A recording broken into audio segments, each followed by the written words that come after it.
96.7 The B Hoodrich Radio is the voice of DJ Screen. We got some special guests up in the building. Michel'le and Stew are here. What's up? Welcome to Hoodrich Radio. What's up? What brings y'all to Atlanta? Well, you know why we here, man. We're here to talk about Marriage Bootcamp. Okay, you're here to talk about Marriage All Bootcamp. right. But before we do that, let's talk about some other things. First off, let's talk a little bit about y'all relationship. How did y'all hook up? I'm a personal chef to actress comedian Luenell. There you go. Luenell and Michel'le go way back. Mm-hmm. Luenell had an event at her house. She wanted me to cater. I was there. Michel'le was one of the guests. Somebody knocks on the door. There she go. So who bagged who? Like who made the first move? Nobody that day. Nobody that day? It was just like No. good energy. The story changes every time. The story changes? No, I'm joking. She know I was feeling it because first she said that she seen me staring at her all the time. But no, I was looking at nothing really that day. But I asked her for a number. You asked Luenell for my number. No, I asked you. You said get it from Luenell. I did. Right.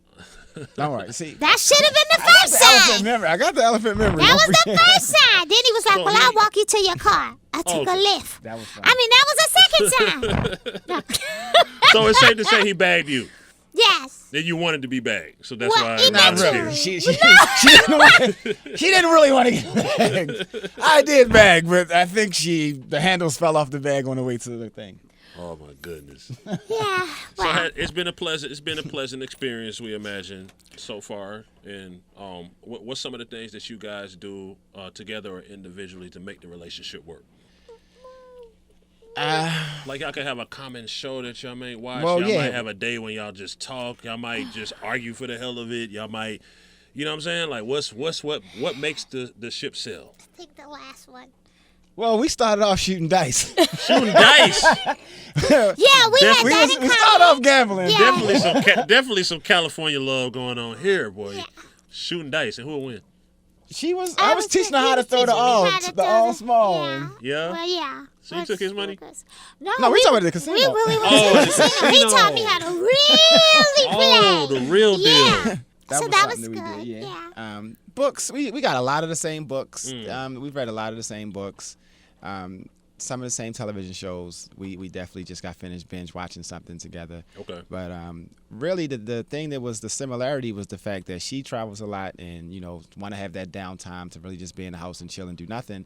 And same with me. I travel a lot, catering parties, speaking engagements, training my kids, and so like that was the common thing sometimes where we just wanted to just get away from everything and really just simply do nothing and chill. And so that was the thing that we do. So are there things in the relationship like that might be obstacles? Because obviously, if there weren't, you wouldn't be going to Marriage Bootcamp. So why are you going to Marriage Bootcamp? What are the things y'all trying to work on or make better?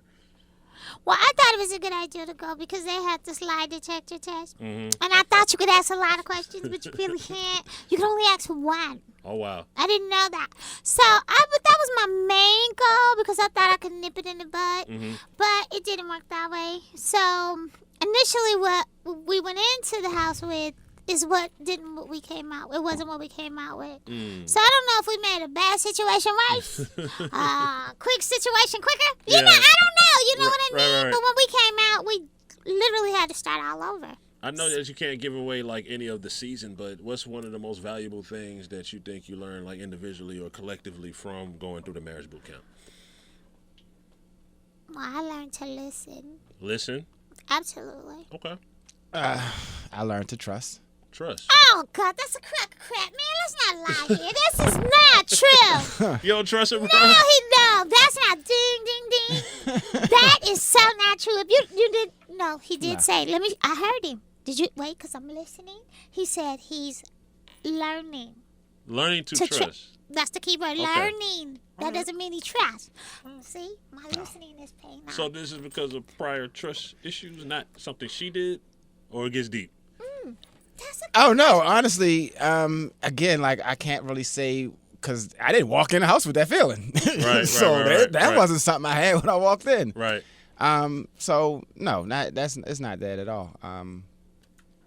Realistically, it was just I thought that it was just the communication issue. We don't live in the same state, Yeah, and we that just we figured really had the age gap. Like that's the problems I walked in with. So that has So nothing. my bag was small when I walked in. I walked in with a sandwich bag, and we walked out with a trash bag. Wow.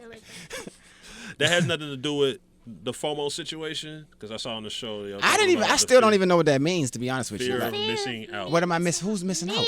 Well, fear of missing out on what could be with her.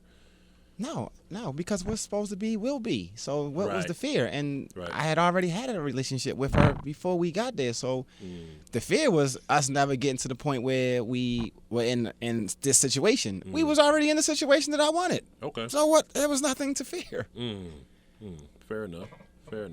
So Michel'le, on your end, is Like I said, is everything peachy on your end? Because it's about as good as it's gonna get. I mean, I don't know. I mean, we still kind of going through it. We got 9 more episodes. Yeah. That's number 1. Yeah. So any of our minds could change at any given time. I mean, because we don't really know. For sure. You know, when you're in it, you can't see it.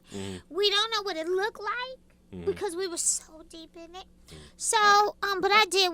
We took a lot of the tools that they gave us. Honestly, Dr. Ish was a pain in the for me, but he was right. Some of the time. Get deep into. Yeah, he was digging where I didn't think it was no tree. So. But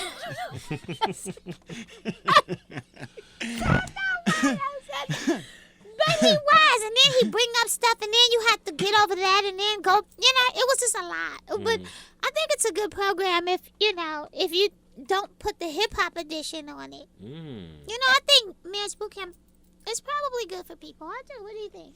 I think it's a good program. No, I've honestly, and we said it so many times before, that realistically, who really takes that much time to really try to work on a relationship? It's just, it doesn't happen. If you have a, you know what I'm saying, you can, whatever you do, it doesn't matter, rich, famous, poor, broke. Like, it's just people have stuff to deal with. And so this was like just locking you in the room and just constantly just trying.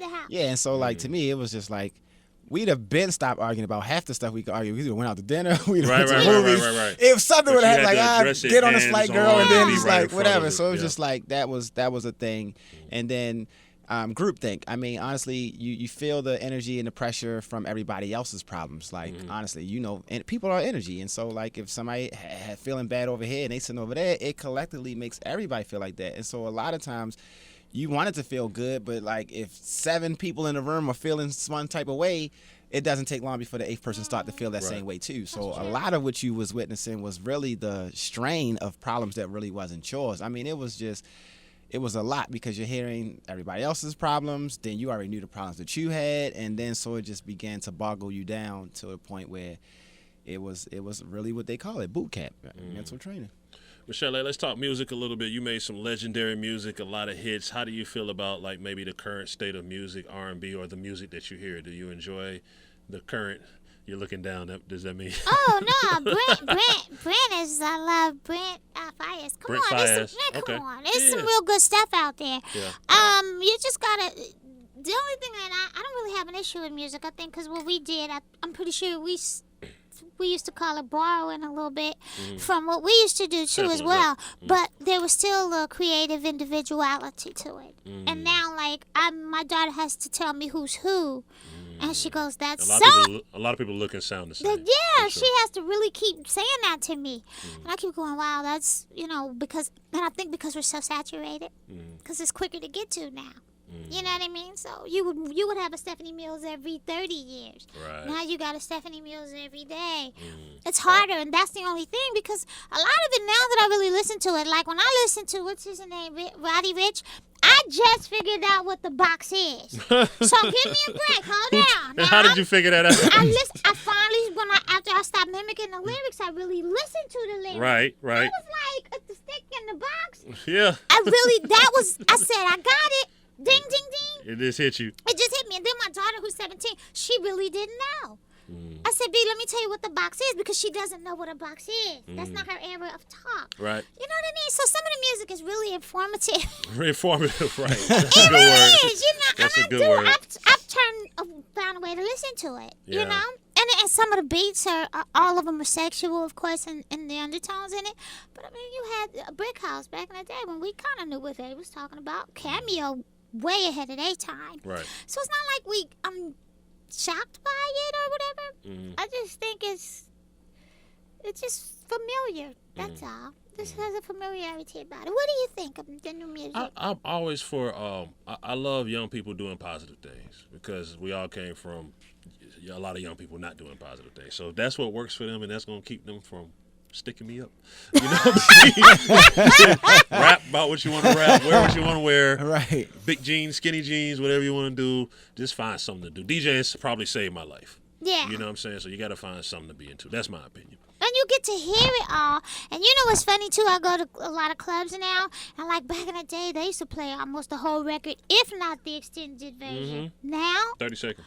if you get that, by the time I was like, what happened? Really, it's all about, like, the great hook. Yeah.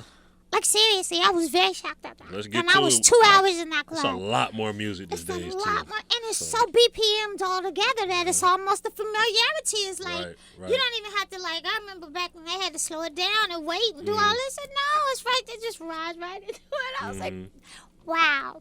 I think that's crazy. And then that's when I learned that. I know you should never start talking about music, but that's when I learned that Party Next Door wrote for Drake, which was dope because now it makes sense when their music just flows right Flows into. together. Yeah, it's a vibe. Yeah, it's dope. I was like, okay, that's cool. Nah, but anyway. And Party Next Door, love his style. Dope. Just start getting into him. I know I'm, 3-4 years late?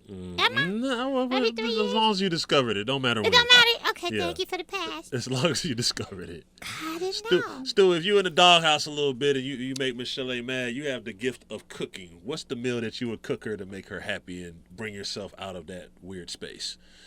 Definitely a steak. A steak. She loves steak, so I would slide her a steak. Crab cake. Steak She and a crab she like my crab cakes. Beef and seafood. But the food might not necessarily work because she get the food on a regular basis. So she used to it. She probably be like, I'm cool on that. What else are you about Yeah. to do? Like, so I would have to Yep. do something a little bit more creative, and I don't think the food gonna do it. No. Not food. No, I mean, I get it all the time. Not to mention, I'm learning how to cook a few of your, not a lot of your dishes, man. Just a few. That's got to be dope, though, having a partner that can cook. So it ain't all on you. You think you can cook? And I know I can cook. I can. I mean, there's dishes I can cook he can't cook, honestly. I mean, but when you have a chef who's went to school, you know, it's a different, you start learning how to prepare food different. You start treating food differently. I think that's what it really is. You really have a different appreciation for food, especially when you I see. rearranged all the cabinets at the other house too. Yeah. I was like, I'm gonna have to go ahead and rearrange the spice cabinet, love. They This ain't do. it. Yeah, they got a whole nother way of doing things in the kitchen. How has any of your past experiences for both of you affected your relationship and moving forward? Like whatever you might have been through, maybe whether it's good or bad or tragic or whatever the case may be. How has that affected Some your of them approach? kind of probably didn't help me out as much to go into this relationship, because the requirements are different. Each person is different, and so I had to really start all the way over with her. And so, you know, you think sometimes you go through one person and you take something with you, and then you get to the next person, and I'm for example, like waking up and making a bed, like that might not be something that she even cares that I do. The next person might be so happy that I did it, and so just trying to figure out that part of it was thing. So I had it's a clean slate every time. So this is a fresh start, and I had to kind of rewire myself and really kind of listen to her and understand what she wanted to basically be able to identify with the way that I'm trying to show her that I care and I'm here. Right. What about you, Michel'le? What was the question again? I anything told that you I've been practicing listening. No, it's now. good. Anything that you've been through, good or bad or anything, you know, everything, they say you take baggage into a relationship, but it doesn't have to be baggage in a bad way, but how has that changed your approach to this particular relationship, if at all? I don't think I brought any baggage in because he should have known what the bag was when he picked it up. Okay, be so, clear. No, you know, I'm just Yeah, saying. And if he didn't, then when he figured it How out. would I know what was in the bag though? Well, when you did realize who I was, then. Right. Yeah, I mean, I'm just saying that usually they run at that point.